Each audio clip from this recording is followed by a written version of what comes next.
dosen mengampu mata kuliah studi Islam, program studi S1 Pendidikan Agama Islam, Fakultas Tarbiyah, Studi Agama Islam, Fakultas Umum. Kali ini kami akan menyampaikan materi dengan judul Sejarah Perkembangan Islam di Dinasti Umayyah dan Dinasti Abbasiyah. Sebagai bentuk kewajiban kami untuk mengikuti program kinerja dosen pengajar di Frekuensi untuk 20 tahun. Selamat menyaksikan. Assalamualaikum warahmatullahi wabarakatuh. Waalaikumsalam warahmatullahi wabarakatuh. Gimana kabarnya semua pagi hari ini? Baik. Sehat semua ya? Sehat. Baik. Nikmat sehat ini merupakan nikmat yang luar biasa yang Allah berikan daripada kenikmatan-kenikmatan. Baik, hari ini kita akan belajar kembali dengan mata kuliah studi Islam yang akan diampu oleh Pak Hamid sendiri di kelas A program studi pendidikan agama Islam. Baik, sebelum Pak Hamid mulai akan saya absensi terlebih dahulu. Ya, silakan langsung tantangan bila namanya Pak Hamid. Mas Saiful Robi ada? Baik. Kemudian yang kedua Bastian Hamzah. Yang ketiga kita lihat.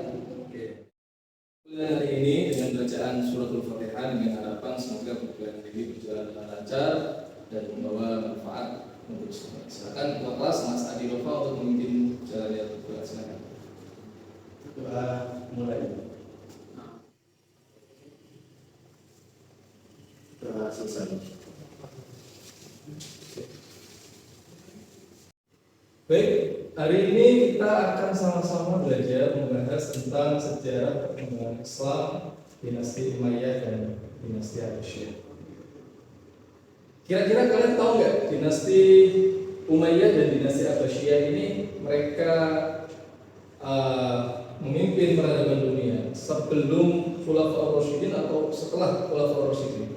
Coba acungkan tangan, yang bisa menjawab, silakan. Setelah Khulafaur Rasyidin. Baik. Oke, mungkin dari pembukaan kalian sudah mengetahui bahwasanya dinasti Umayyah dan dinasti Abbasiyah ini memimpin peradaban dunia Islam tentunya sebelum atau setelah setelah Khulafaur Rasyidin memimpin peradaban. Baik, sebelum masuk ke materi, Pak Hamid akan menjelaskan sedikit tentang capaian pembelajaran.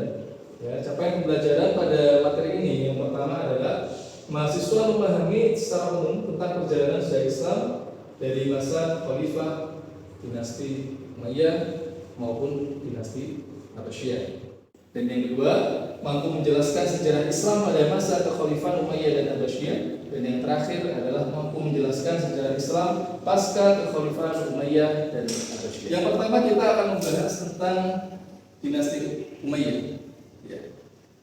Siapakah pendiri dinasti Umayyah? Dinasti Umayyah ini didirikan oleh Muawiyah bin Abi Sufyan. Ya, nama pendiri dinasti Umayyah itu adalah Muawiyah bin Abi Sufyan. Ya, setelah perang saudara Islam pertama menandai era baru kepemimpinan Muslim. Nah, kemudian yang kedua, ibu kota. Ya, di mana dinasti Umayyah ini ibu kotanya? Yaitu di daerah Damaskus di Suriah. Ya. Kemudian yang ketiga adalah dinasti ini merupakan dinasti turun-temurun pertama. Jadi dinasti Umayyah ini menjadi dinasti dari herediter. Dinasti herediter itu dinasti turun-temurun kekhalifahannya yang pertama kali dalam Islam yang mengubah sistem khalifah dari pemilihan menjadi pewarisan kekuasaan. Sebagaimana kita ketahui, dinasti Umayyah ini memimpin peradaban dunia itu selama 90 tahun lamanya. Dari 90 tahun lamanya itu banyak sekali terjadi pergantian khalifah. Banyak sekali terjadi pergantian khalifah. Nah, sampai sini bisa dipahami? Bisa. Baik. Dinasti Umayyah adalah pada ekspansi wilayah. Ekspansi wilayah itu artinya perluasan wilayah, perluasan wilayah. Kalau mungkin pada saat itu wilayah kekuasaan Islam itu hanya di Timur Tengah, hanya di daratan Timur Tengah saja. Tetapi pada masa kekhalifahan dinasti Umayyah ini mereka melakukan ekspansi wilayah secara besar-besaran. Yang menjadi pertanyaan, kenapa dinasti Umayyah fokus sistem pemerintahannya itu pada ekspansi wilayah? Karena mereka secara kekuatan politik militer itu sudah kuat. sudah kuat, gitu ya. Jadi kalau ditanya kenapa ekspansi wilayah tidak terjadi pada zaman Rasulullah ini fase awal Islam belum kuat, gitu ya, Islam belum kuat. Maka mungkin fokus daripada sistem pemerintahan Islam rodanya ya ada di daerah itu sendiri. Begitu juga dengan Khulafaur Rasyidin. Sekalipun Khulafaur Rasyidin ini ada 4 pergantian khalifah, mulai dari Abu Bakar, Umar, Utsman dan Ali, tapi belum begitu kuat. Berbeda dengan ketika dinasti Umayyah di dinasti Abbasiyah yang kedua. Dinasti Abbasiyah. Siapakah pendiri dinasti Abbasiyah? Pendiri dinasti Abbasiyah adalah Abu Abbas As-Saffar. Kalau dinasti Umayyah dari siapa namanya? Muawiyah bin Abi Sufyan. Kalau dinasti Abbasiyah pendirinya namanya adalah Abu Abbas As-Saffar. Jauh berbeda antara dinasti Umayyah dengan dinasti Abbasiyah. Dalam kurun waktu memimpin peradaban dunia, dinasti Umayyah memimpin peradaban dunia berapa tahun? 90 tahun. Sedangkan dinasti Abbasiyah memimpin peradaban dunia selama 500 tahun lamanya. 500 tahun berarti berapa abad? 5 abad. Selama 5 abad lamanya memimpin peradaban dunia. Pusat pemerintahnya, kalau dinasti Umayyah itu ada di mana tadi? Damaskus di Suriah. Kalau dinasti Abbasiyah pusat pemerintahnya ada di daerah Baghdad di Irak. Dan ini menjadi awal masa keemasan Islam pada masa dinasti Abbasiyah itu berlangsung. Jadi kalau kita belajar dinasti Abbasiyah ini kan dikatakan masa atau era zaman keemasan Islam.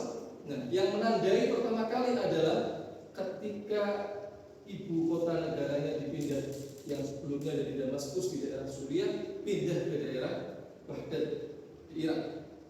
Kenapa Pak? Pertanyaannya, kenapa dinasti Abbasiyah khalifahnya pada saat itu memindahkan ibu kotanya dari Damaskus Suriah ke Baghdad di Irak? Ini yang perlu kita garis bawahi.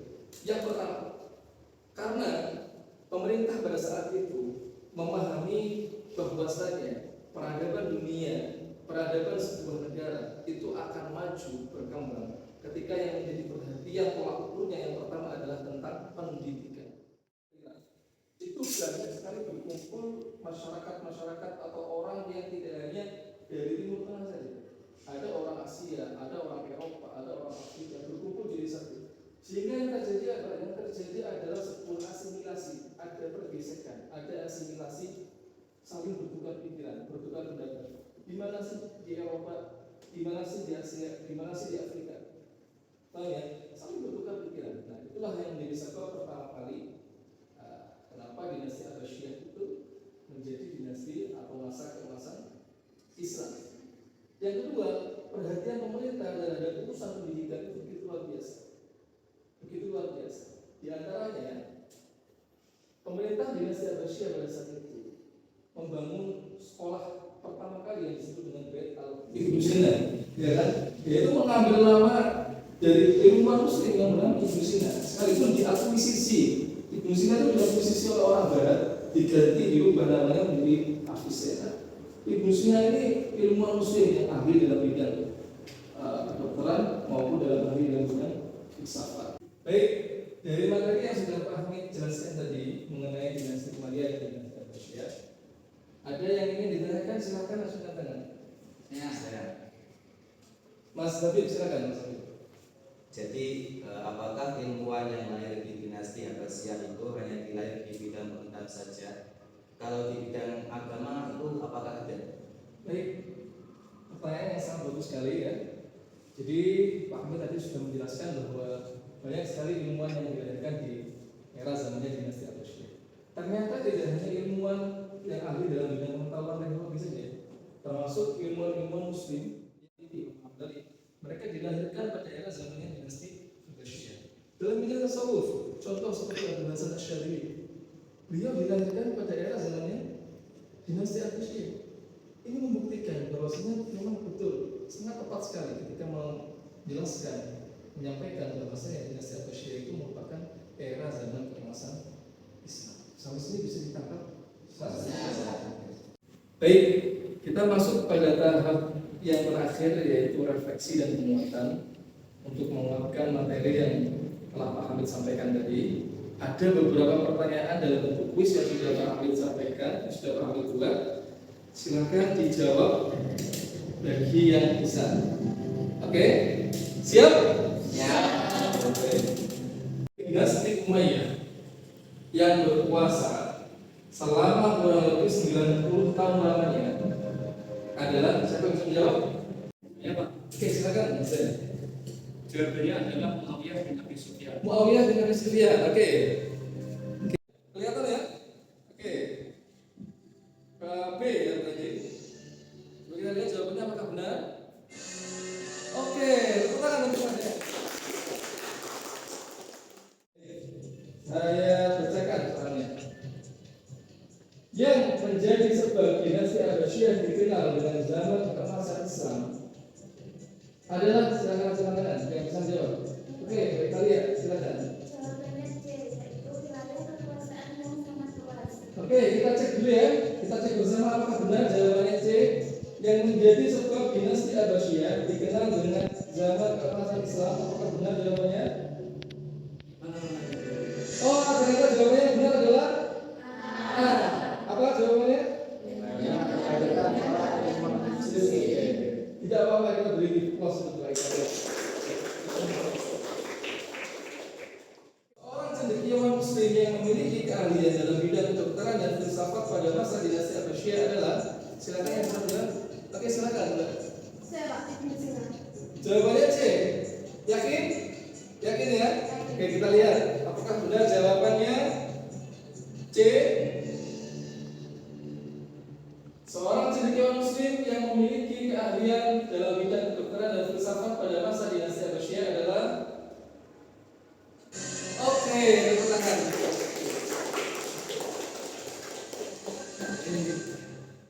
Baik, kita masuk pada sesi terakhir, yaitu penugasan materi tentang sejarah perkembangan Islam dinasti Umayyah dan dinasti Abbasiyah sudah Pak Hamid jelaskan.